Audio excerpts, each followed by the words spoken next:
श्री सद्गुरुदेवाय नमः। भाइयों बहनों, आज आपके सामने एक ऐसी भक्ति कथा सुनाने जा रहा हूँ जिसके लिए दुर्गा माँ स्वयं परमहंस श्री राम मंगलदास जी महाराज के पास आई और बोली कि इसको मैंने भेजा है, इसको राम जानकी जी का मंत्र बता दो। जी हाँ, ये सत्य घटना है। इस कथा को पूरा जानने के लिए इस वीडियो को आखिर तक अवश्य देखें। और हाँ, जो लोग YouTube चैनल गोकुल भवन अयोध्या में पहली बार आए हैं, उनसे विनम्र निवेदन है कि इस चैनल को सब्सक्राइब कर दें और बेल आइकन अवश्य दबा दें, जिससे नए वीडियो के नोटिफिकेशन समय समय पर उनको मिलते रहें। भक्त भगवान चरतावली से आज पंडित गंगा प्रसाद जी के बारे में आप कुछ बताने जा रहा हूँ। पंडित जी पिछले जन्म में पासी थे, परंतु काम उन्होंने बहुत अच्छे किए थे, जिसके कारण ब्राह्मण कुल में उनका जन्म हुआ। कूड़े भार के करीब गांव था। इनके पिता पुलिस कप्तान के नीचे अफसर थे इलाहाबाद में। तब ये 12 साल के थे। इनके ऊपर एक औघड़ आने लगा तो वह दोनों हाथों का मांस खा ले, फिर पूर हो जाए, इनको तकलीफ़ ना मालूम हो। वह बम शंकर करे और ब्रह्म जिन जिसको पकड़े हो उस पर कुल्ला कर दे तो वो छोड़ कर भाग जाए। फिर दुर्गा जी का आवेश आने लगा तो औघड़ भाग गया। दुर्गा जी, विंध्यवासिनी, दमसा देवी तीनों खुश हो गईं। दुर्गा जी ने ढोलक से बहुत गाना सिखाया। गंगा प्रसाद जी ने कहा, माता जी हम राम मंत्र लेने जाते हैं। तो भगवती ने कहा, उस जम के पास ही हो, काम अच्छा करने से ब्राह्मण कुल में जन्म हुआ है तुम्हारा, मंत्र ले आओ। राम मंत्र हम भी जपते हैं, हमारे सामने राम जानकी की छटा हर समय रहती है।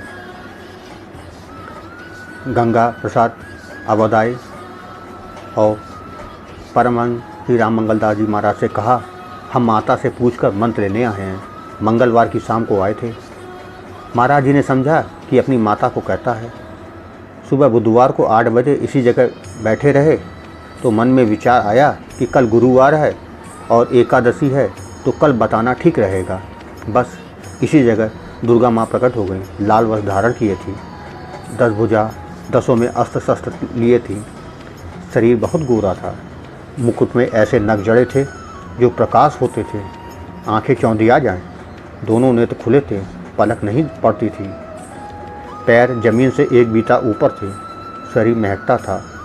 महाराज जी से कहा, शुभ काम में कोई दिन की ज़रूरत नहीं होती, रात दिन भगवान के हैं। फिर अंतर हो गई। महाराज जी ने गंगा प्रसाद को बुलाकर राम जानकी मंत्र दे दिया। वे शुक्रवार को कहे, हम जाते हैं। गंगा स्नान को चले गए।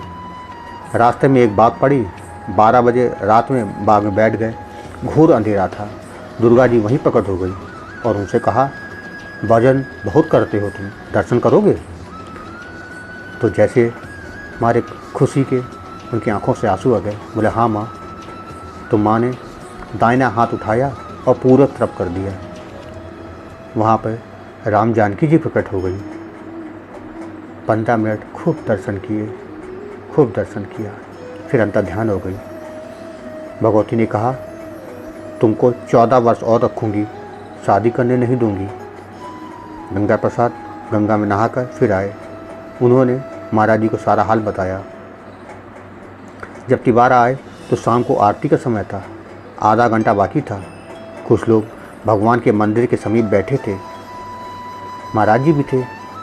महाराज जी ने विंध्यवासिनी का ख्याल किया तो उन पर आ गईं और अपना माथा जमीन में गंगा प्रसाद ने जोर से मारा। ज़मीन पूरी हिल गई। महाराज जी से कहा, तुमने हमारी याद किया, हम विंध्याचल से आ गए। महाराज जी ने कहा, अब आरती हो जाए, गाय के दूध को भगवान का भोग पाकर जाना। तो माँ ने कहा, अच्छा। फिर जो कुछ पूछो सो बताया। फिर आरती हुई, परिक्रमा दंडवत किया, दूध पिया। फिर माथा गंगा प्रसाद ने ज़मीन पर जोर से मारा। कहा, अब हम जा रहे हैं। फिर चली गई। गंगा प्रसाद को बहुत लोग घेरे हुए थे। भूत वाले जहाँ भगवती कहे वहाँ चले जाते थे। 26 की उम्र में मंत्र लिया था। 14 वर्ष के बाद शरीर छोड़ दिया। गंगा प्रसाद जी के साथ एक मोराव कई बार आया। महाराज जी बताते थे उसकी उम्र लगभग 30 साल की होगी। उसे काली जी 10 महीने से मिठाई कई तरह की अपने हाथ से खिलाती थी, जल पिलाती थी, छत लगा कर आती थी। कभी उनका पूजन जब पाठ किया होगा, जो जितने दिन का उसे अपने हाथ खिलाने का वचन दिया होगा उतने दिन खिला दिया। घर के लोग कहते थे कि तू खाता नहीं है घर में, कहाँ से खा के आता है? तो उसने कहा हमें काली माँ बहुत बढ़िया मिठाई खिलाती हैं। तो घर के सब आदमी कहने लगे ये क्या झूठ कहता है, ना पढ़ा है ना कुछ किसी देवता की पूजा करता है, ऐसी बातें करता है ऊपर से। उसने कहा अच्छा कल देखना। जब काली जी आई तो खिलाकर बहुत मिठाई छोड़ गई। तो उसने कहा देखो यही मिठाई मैं रोज़ खाता हूँ। सब लोगों ने देखा तो कहा यह जिन लोगों का काम है कोई ना छूना। जिसको खिलाती थी वह एक हांडी लाकर भरकर घर में रख लिया। वह मिठाई फिर मैं हांडी के गायब हो गई। जब 10 माह पूरे हो गए, भोजन करा चुकी थी, तो उसने जो छत लगाकर भोजन कराती थी उसे पकड़ा और कहा यह हमें दिए जाओ। बस अंतर हो गई, फिर ना आई। महाराज ने कहा तुम्हारी बड़ी ऊंची गति होगी। भाई बहनों, ये कथा आपको कैसी लगी कमेंट बॉक्स में ज़रूर बताइएगा। धन्यवाद।